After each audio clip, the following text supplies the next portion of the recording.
வணக்கம். இன்றைக்கி என்ன ஸ்பெஷல்னால் கத்திரிக்காய், முருங்கைக்காய், மாங்காய் சாம்பார். இது வந்து ரொம்ப டேஸ்டியானது. நீங்கள் ஒரு நாளைக்கு செஞ்சீங்கன்னு வச்சுக்கோங்க, திருப்பியும் அதையே தான் செய்வீங்க.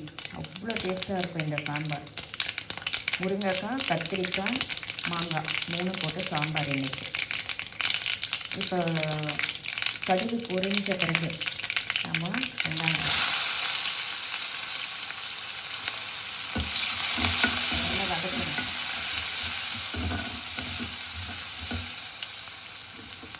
சூப்பராக பாருங்கள், கருவேப்பிலை, ஃப்ரெஷ்ஷான கருவேப்பிலை, பூண்டு வந்து சாம்பாருக்கு வந்து பூண்டு போட்டால் நல்ல வாசனையாக இருக்கும். ஒரு சிலர் போட மாட்டாங்க, ஆனால் போட்டால் வாசனையாக இருக்கும்.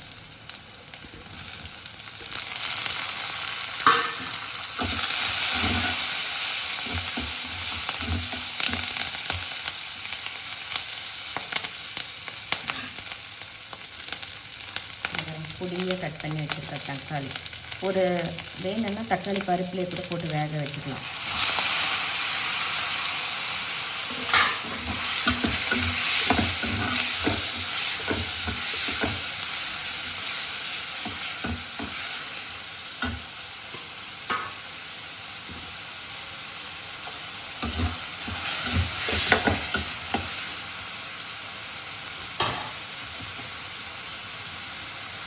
அடுத்து உங்களுக்கு எவ்வளோ உப்பு வேணுமோ அவ்வளோ போட்டுக்கோங்க.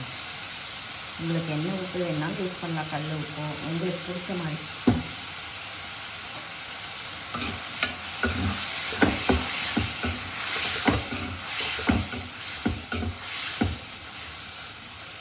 பொடியை கட் பண்ணால் சீக்கிரமாக வதங்கிடும். ரொம்ப பெருசு பெருசாக போடலாம், பட் வந்து தக்காளி பருப்புலேயே போட்டு வேக வச்சிடலாம். இதுக்கு பெருசாக போடலாம், பட் ரொம்ப நேரம் ஆகும் வதங்கிறதுக்கு. அதனால் வந்து பொடியாக போட்டோம்னா சீக்கிரமாக வதங்கிடும்.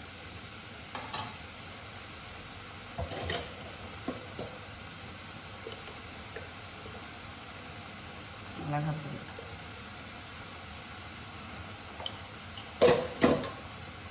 அடுத்து பெருங்காயம், எல்ஜி பெருங்காயம்,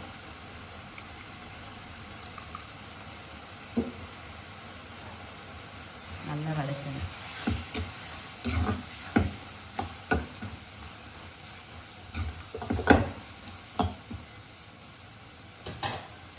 அப்புறம் இங்கே பாருங்கள், கத்திரிக்காய், முருங்கைக்காய், மாங்காய் 3 போட்டு கட் பண்ணி வச்சுருக்கேன்.